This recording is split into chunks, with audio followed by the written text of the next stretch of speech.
जैसे ही दूसरी सदी बीसी की शुरुआत में शक्तिशाली मौर्य साम्राज्य बिखर गया, उसकी जो कभी पूरी अथॉरिटी थी वो कम हो गई, जिससे महत्वाकांक्षी लोकल रूलरों का एक टूटा हुआ लैंडस्केप बन गया।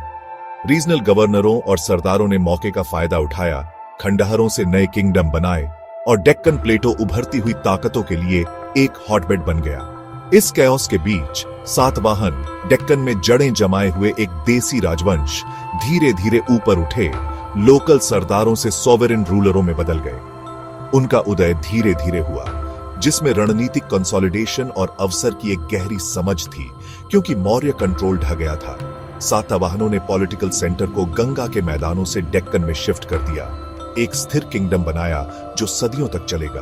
वे आर्ट और कल्चर के जाने माने संरक्षक बन गए, एक अनोखी पहचान बनाई जिसने उपमहाद्वीप को आकार दिया। उनकी कहानी एक ऐसे विजनरी नेता से शुरू हुई जिसने मौर्यों के राख से एक साम्राज्य बनाने की हिम्मत की।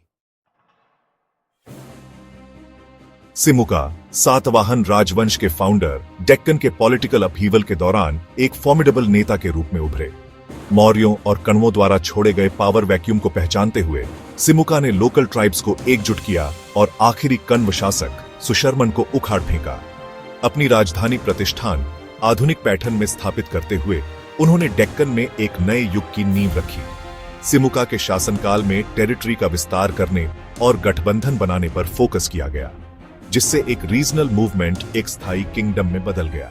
उन्होंने अपने विविध डोमेन को मैनेज करने के लिए एक मजबूत एडमिनिस्ट्रेशनिक ढांचा बनाया, जिससे स्थिरता और समृद्धि सुनिश्चित हुई। सिमुका के विजन और दृढ़ संकल्प ने एस्पिरेशन को वास्तविकता में बदल दिया, जिससे डेक्कन को एक शक्तिशाली देसी राजवंश मिला। उनकी विरासत ने कन्हा और सातकर्णी चैरियट्सम जैसे उत्तराधिकारियों के लिए सातवाहनों को शाही ऊंचाइयों तक पहुंचाने का मंच तैयार किया। सातवाहन कहानी सचमुच सिमुका के साहसी लीडरशिप से शुरू हुई। सिमुका के बाद उनके भाई कान्हा ने सातवाहन कंट्रोल को पश्चिम की ओर बढ़ाया, खास तौर पर नासिक में, जैसा कि लोकल शिलालेखों से पता चलता है। शुरुआती सातवाहन रूलरों ने अपनी सत्ता को सैन्य शक्ति और धार्मिक संरक्षण के माध्यम से वैध बनाया। बौद्ध और ब्राह्मणिज्मी दोनों परंपराओं का समर्थन किया। सातकर्णी चैरियट्सम राजवंश के पहले बड़े सम्राट ने शाही अधिकार जताने के लिए भव्य वैदिक अनुष्ठान किए और मालवा और नर्मदा घाटी में विस्तार किया। सातवाहनों को कलिंग के राजा खारवेल से कड़ी टक्कर मिली, जिनके अभियानों ने उनके दिल को खतरा पहुंचाया। इन चुनौतियों के बावजूद सातवाहनों ने एक मजबूत प्रशासन स्थापित किया, विशिष्ट सिक्के ढाले और महत्वपूर्ण व्यापार मार्गों को नियंत्रित किया। उनकी लचीलेपन ने एक छोटे से किंगडम को एक आत्मविश्वासी विस्तारवादी साम्राज्य में बदल दिया। सातवाहन वंश का भाग्य गौतमी पुत्र सातकर्णी के अधीन शानदार तरीके से फिर से चमक उठा, जिन्होंने शक क्षत्रपों से खोए हुए क्षेत्रों को वापस ले लिया। गौतमी पुत्र के लगातार अभियानों ने शकों को महाराष्ट्र और कोंकण से बाहर निकाल दिया, जिससे सातवाहन की सर्वोच्चता बहाल हुई।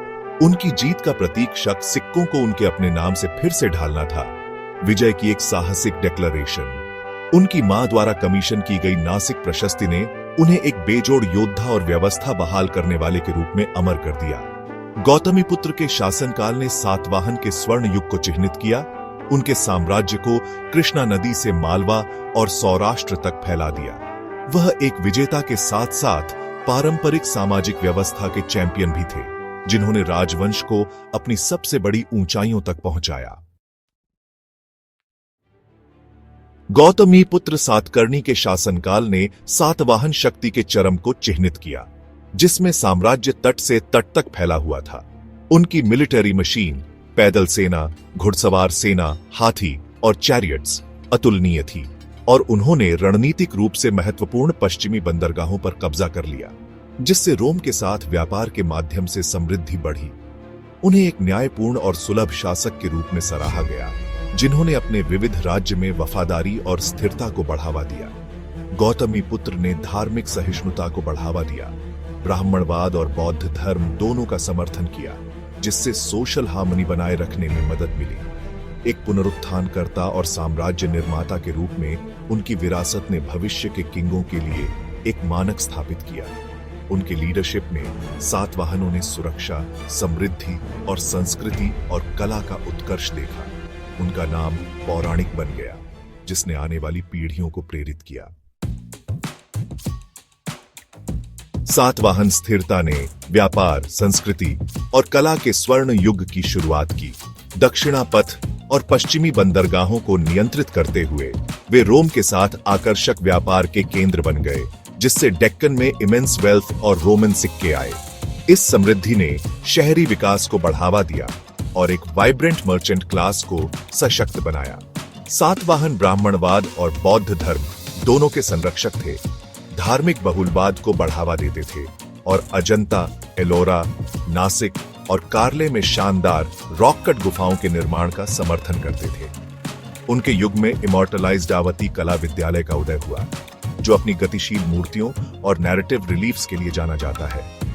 प्राकृत एक दरबारी भाषा के रूप में फला फूला और राजा हाला की गाथा सप्तशती ने रोजमर्रा की जिंदगी की काव्य झलक पेश की। सातवाहन काल सांस्कृतिक संश्लेषण और आर्टात्मक नवाचार का समय था। कला और साहित्य में उनकी विरासत प्राचीन भारतीय सभ्यता की एक डिफाइनिंग फीचर बनी हुई है। अपने चरम के बाद सातवाहन साम्राज्य को फिर से उभरते शकों और आंतरिक असंतोष से लगातार दबाव का सामना करना पड़ा। लगातार युद्धों ने संसाधनों को खत्म कर दिया, जबकि अभिरा और इक्ष्वाकु जैसे शक्तिशाली फ्यूडिटोरीज ने स्वतंत्रता का दावा करना शुरू कर दिया, जिससे साम्राज्य टूट गया। रोमन व्यापार के डिक्लाइन ने अर्थव्यवस्था को और कमजोर कर दिया, जिससे राज्य की अपनी सेना और प्रशासन को बनाए रखने की क्षमता पर दबाव पड़ा। जैसे जैसे सेंट्रियल अथॉरिटी कम होती गई, साम्राज्य छोटे छोटे किंगडम में बंट गया, जिन पर पहले के गवर्नरों का शासन था। यज्ञ श्री सातकर्णी का ब्रीफ रिवाइवल इस डिसइंटीग्रेशन को रोक नहीं सका। तीसरी सदी ईसवी की शुरुआत तक सातवाहन फीके पड़ गए थे। उनके क्षेत्रों को उत्तराधिकारी स्टेटों के बीच बांट दिया गया था। उनकी 4 सदी की कहानी खत्म हो गई, जिससे डेक्कन में नई शक्तियों के लिए रास्ता खुल गया।